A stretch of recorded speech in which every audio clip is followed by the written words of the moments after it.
नमस्कार विद्यार्थी मित्र, मी प्राध्यापक तुकाराम सोलापुरे लक्ष करिअर इन्स्टिट्यूट बार्शीच्या स्पर्धा परीक्षा प्लॅटफॉर्मवर आपले सहर्ष स्वागत करत आहे.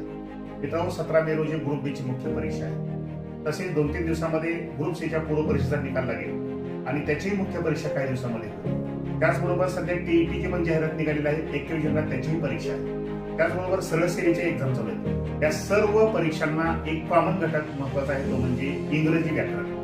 इंग्रजी व्याकरणावर प्रश्न इतर 2 टॉपिकवर विचारण्यात येतात. एक म्हणजे व्याकरण आणि दुसरं व्होकॅब्युलरी. आपल्याला माहिती आहे की व्होकॅब्युलरीची तयारी करत असताना हे प्रामुख्याने रूटवर्ड नुसार करणं केली तर खूप महत्वाचं होतंय.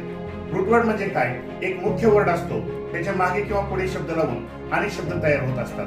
फॉर एक्झाम्पल आपण पाहूया, ज्ञानी नावाचा एक रूटवर्ड आहे. ज्ञानीचा अर्थ आहे विवाह किंवा पत्नी या अनुषंगाने. मग आपल्या परीक्षेला ह्याच्यावर फिक्स मार्क असतो, म्हणजे तुम्हाला आजचा व्हिडिओ 1 मार्क देऊन जाणार आहे. ज्ञानी म्हणजे विवाह किंवा पत्नी.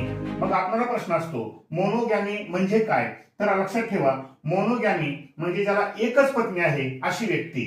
त्यानंतर बायोगॅमी म्हणजे ज्याला 2 पत्नी आहेत अशी व्यक्ती. त्यानंतर पॉलिगॅमी म्हणजे ज्याला अनेक पत्नी आहेत अशी व्यक्ती. आणि मिसोगॅमी म्हणजे जो स्त्रियांचा तिरस्कार करतो किंवा ज्याला एकही पत्नी नाही अशी व्यक्ती. म्हणजे आपण गॅमी हा शब्द आहे, विवाहाच्या अनुषंगाने आहे, लग्नाच्या अनुषंगाने आहे, पत्नीच्या अनुषंगाने आहे. परंतु या वर्डनुसार जर आपण लक्षात ठेवलं तर आपलं 1 मार्क फिक्स होऊ शकतंय. आता मोनोगॅमी कसं लक्षात ठेवायचं? तर आपल्याला माहिती आहे की मोनोपॉली ज्याच्याकडे असते त्या व्यक्तीकडे एकच घटना कुठली तरी असते. मग मोनो म्हणजे एक, हे लक्षात ठेवायचं. आणि त्यानुसार ज्याला एकच पत्नी आहे त्याला मोनोगॅमी म्हणायचं. बी हा शब्द इंग्रजी वर्णमालिकेमध्ये दुसऱ्या क्रमांकावर आहे, म्हणून लक्षात ठेवायचं. बायोगॅमी म्हणजे ज्याला 2 पत्नी आहेत. त्यानंतर पॉलिगॅमी हा शब्द लक्षात ठेवताना पी पर्यंत अनेक वर्णाक्षरे आहेत, त्यामुळे लक्षात ठेवायचं अनेक पत्नी असणाऱ्या व्यक्तीला पॉलिगॅमी म्हणतात. आणि ज्याला स्त्रियांचा तिरस्कार होतो, ज्याला स्त्रियांचे हेट आहे किंवा ज्याला एकही पत्नी नाही, तो तरीही मिस करतोय, यावरून लक्षात ठेवायचं मिसोगॅमी म्हणजे ज्याला एकही पत्नी नाही अशी व्यक्ती आहे.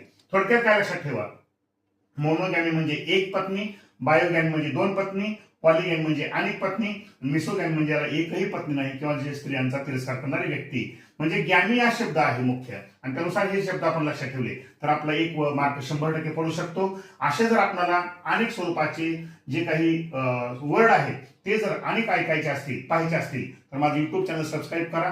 कारण का, सबस्क्राईब केल्यानंतर आम्हाला आणखी व्हिडिओ काढायला असेल त्या ठिकाणी खूप आनंद होतो. आणि असेच अनेक इंग्रजी व्याकरणाच्या ट्रिक्सवर, त्याचबरोबर वन वर्ड सबस्टिट्यूट असेल, इडियम्स असेल, फ्रेजेस असेल, सिनोनिम्स असेल, अँटोनिम्स असेल, या सगळ्यावर व्हिडिओ येणार आहेत.